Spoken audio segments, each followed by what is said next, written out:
Hey guys, so I know this is really poor lighting. I'm filming at, it's like in the middle of the night right now, but I just noticed that one of my mice finally laid her babies, and I'm gonna go show you them right now and kind of what my plans are to euthanize them so I can have food for my snakes. Alright, so here's the first batch of babies. The first one that was laid last week didn't make it because one or all of the other mice ate it. But here's the second one, the first one to actually make it. There are 9 of them, and this was laid by the second female. So they're about the right size for Carlisle to eat. And unfortunately, now I gotta figure out the best way to euthanize these guys. So for a quick size comparison, these are the pinkies that were just laid or given birth to. I think she had them either between last night and today. So these are what I would say just 1 day old. And compared to what Carlisle has been eating, which I consider small pinky mice, larger regular ones are about 3 to 5 days old. These are about the same size. I'm gonna euthanize them at this stage because I don't want them to get any bigger. And in terms of euthanization, I think I'm gonna go with the decapitation method, where I'm gonna take my snake tongs and just decapitate their head. They're so small that it will actually most likely separate the head from the rest of the spine, as well as crush their head as well. So it will be a quick death. As much as I hate to do this, I think it's more humane than freezing them.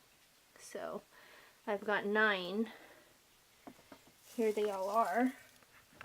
You can still see their little milk bands right there.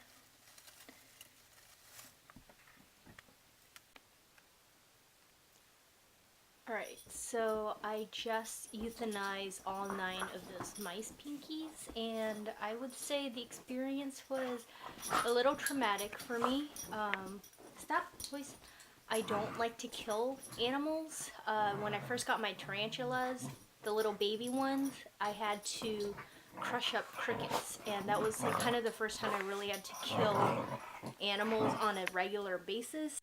So, going from that to mice is it's a little hard. Sorry, my dogs are, okay, they're playing, you can tell. Hey, Luca.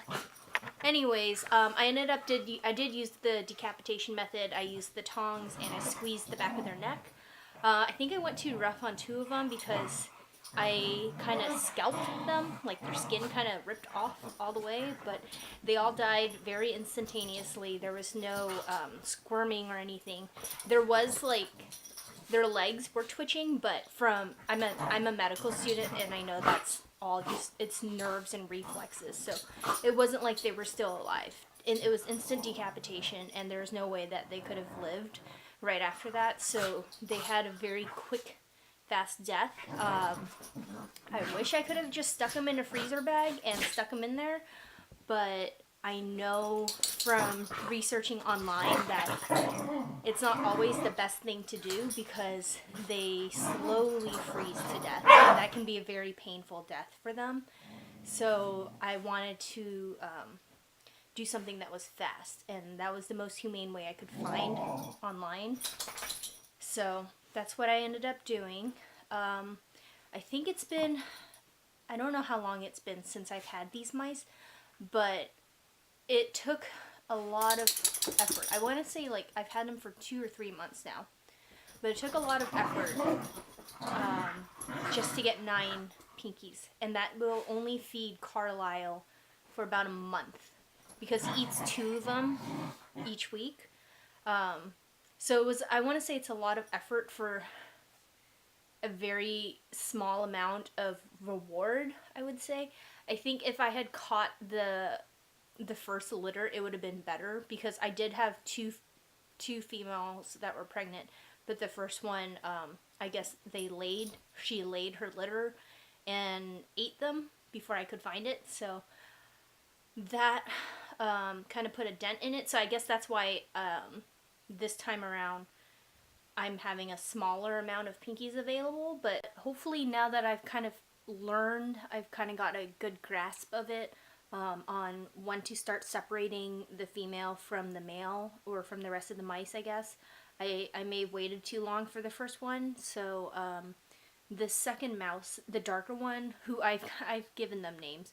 The darker one is Luna, and the lighter grayer mouse, or the light gray mouse, is Celeste.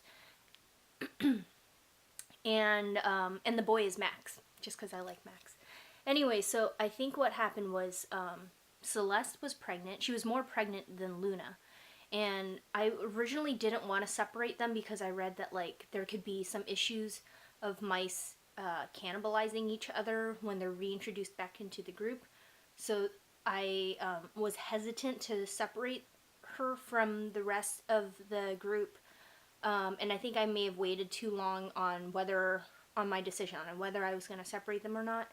And then one day when I was cleaning their tank, I found drops of blood everywhere, but there was no mice, and she didn't look pregnant anymore. So that's when I took Luna, and this all happened last week actually. This is when I took Luna, the second mouse, the darker one, and I put her in one of those little nursing containers that I created. I actually upgraded the tub to a higher, like a higher tub, I guess.